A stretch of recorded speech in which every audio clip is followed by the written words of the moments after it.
a clinical approach to evaluation of a wheezing child. Wheezing, or the production of a musical continuous sound that originates in a narrowed airways, is heard on expiration as a result of airway obstruction. Let us see differential diagnosis and the approach to wheezing child.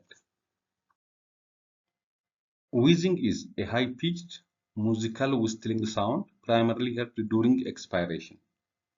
It's due to oscillation of opposing walls of airways narrowed to the point of closure. It is typically expiratory and indicates lower airway obstruction or intrathoracic, whereas stridor is inspiratory and it indicates upper airway obstruction or extrathoracic. Infants are more likely to wheeze than older children as a result of different lung mechanics. Obstruction of airflow is affected by both airway size and the compliance of the infant lung. Resistance to airflow through a tube is inversely related to the radius of the tube to the fourth power. In children younger than 5 years, small caliber peripheral airway can contribute up to 50% of total airway. Marginal additional narrowing, such as that caused by inflammation related to viral infection, is then more likely to result in wheezing. In addition, infants' chest wall compliance is also quite high. Thus, the inward pressure produced in normal expiration subjects the intrathoracic airways to collapse. Difference in tracheal cartilage and the airway smooth muscle tone increase the collapsibility of the infant airways in comparison with older children. This mechanism combined to make the infant more susceptible to airway obstruction, increased resistance, and subsequent wheezing. The mechanical portion of the infant propensity to wheeze resolves with normal growth and muscular development. Wheeze can be divided according to its pattern and the distribution. First, let us see wheeze subtypes according to the pattern symptomatic classification. It is classified as episodic and multi-trigger wheeze. Episodic wheeze is wheezing within a discrete period that is often associated with clinical evidence of viral cold. There is wheezing between episodes. Multi-trigger wheeze is wheezing presenting with and apart from an acute viral episode. The other classification is wheezing according to duration. The first is never or infrequent. In this case, children who never wheeze or have present with wheezing once in their life is called never or infrequent. The other is transient early wheeze. This is a type of wheeze that starts early in the first year of life and then continues through the second year before beginning to subside after the third year. Most of these patients are not atopic and exhibit no evidence of eosinophilia or other markers of inflammation. This is observed in approximately 60% of affected patients. The main risk factors for transient early wheeze is maternal exposure to smoke, prematurity, low maternal age, low socioeconomic status, low birth weight, attending daycare center at early age, and more than 2 siblings at home. The other is intermediate wheeze. This is very rare in the first 18 months. This condition presents as wheezing with onset between 18 and 42 months that subsequently persists into later childhood and is strongly associated with atopy, allergic sensitization, and hyperresponsiveness and the lower pulmonary function test score. So this one is strongly associated with atopy, the intermediate wheezers. Then finally, late onset wheeze is there. This presents as infrequent wheezing from 6 to 42 months old age that becomes more frequent at 42 months of age and then persists to an age of 6 years. A skin allergy test usually produces strong results in this group, and this is known to be a major prognostic factor. Allergies in the nose are also commonly associated with late onset wheezing. Similar to smoke exposure, is known to be a risk factor in males. Then persistent wheezers. This is wheeze with onset at 6 months of age or later that occurred in approximately more than 3% of patients. And this group presents with symptoms similar to asthma. And the affected patients are further divided into two main groups. an atopic persistent wheezing phenotype and atopic persistent wheezing phenotype. Non-atopic persistent wheezing phenotype accounts for approximately 40% of patients with persistent wheeze and usually present as episodic wheezing triggered mainly by viral illness. It is therefore often referred to as viral-induced wheeze. The other is IgE-associated atopic or persistent wheezing phenotype, which accounts for 60% of persistent wheezing cases. This type of wheezing usually begins in the second year of life and persists into later childhood.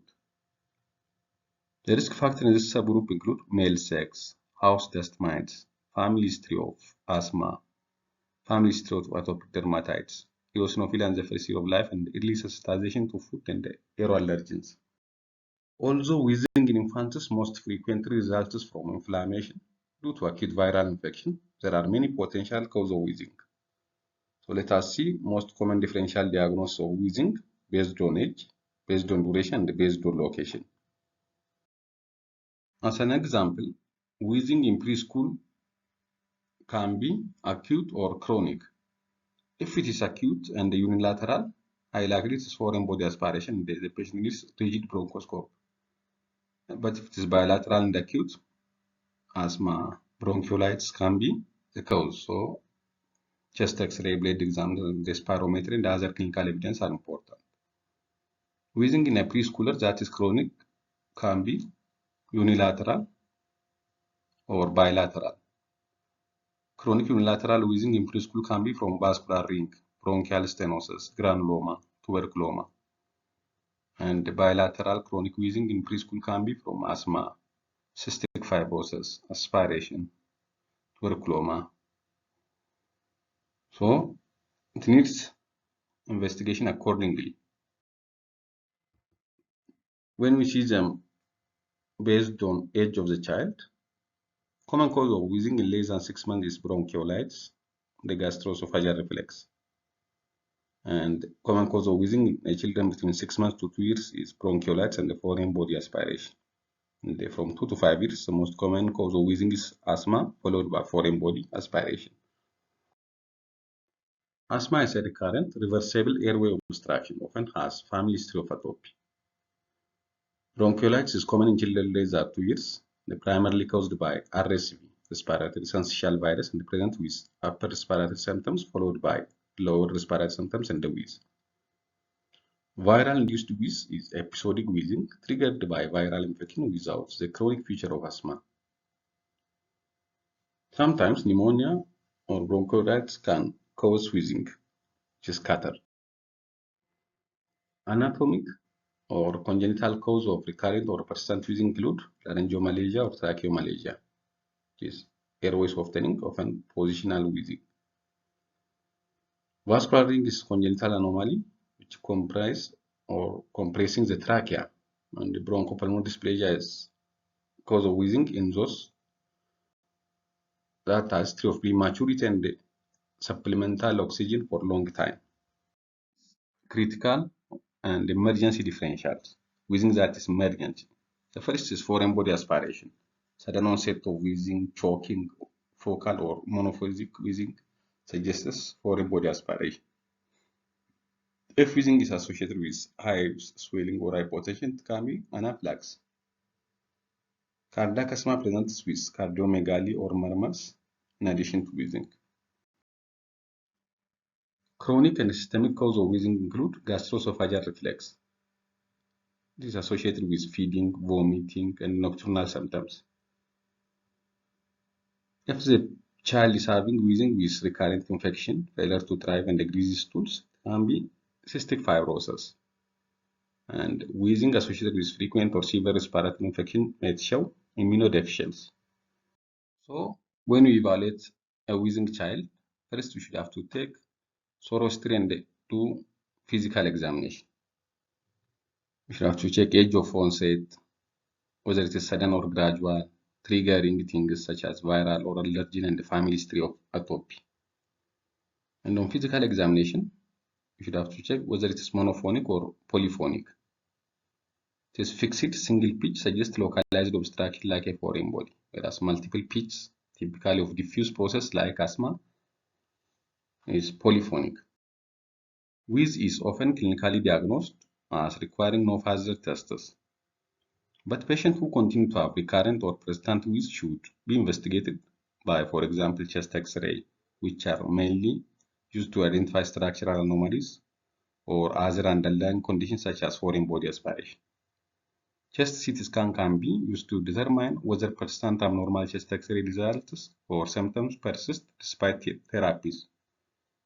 In atopic patients, a full blood count should be helpful for diagnosing eosinophilia, and in some cases, the physician may perform a radioallergosorbent test, skin test, or immunoglobulin assay, especially to check IgE levels. So, chest X-ray is used to rule out foreign bodies, pneumonia, or congenital anomalies. Spirometry is used for children more than 5-6 years to assess reversibility. There are spirometric criteria for asthma, which focus on reversible airflow obstruction. So, it is confirmed by significant increase in forced expiratory volume 1 after bronchodilator use. Typically, it should have increased by more than 12% or greater than 200 ml from baseline. A low forced expiratory volume 1 to forced vital capacity ratio shows obstruction, while significant post-bronchodilator improvement points to asthma, differentiating it from fixed obstruction like COPD. Allergy testing is useful in identifying triggers for persistent wheezing. When we came to management principles of a wheezing child, management of pediatric wheezing is etiology-based, targeting underlying causes like viral infection, asthma, or anatomical issues. For acute wheezing, we can try bronchodilators such as short-acting beta agonist and supportive measurements such as hydration and the monitoring for oxygen saturation and oxygen supplementation, and also corticosteroid for severe distress. And if this asthma, focusing on healthy corticosteroid is required. As a summary and the take-home message, not every wheeze is asthma, and always consider foreign body aspiration in sudden onset focal wheezing. And the age of the child is the best guide for differential. Thank you for watching.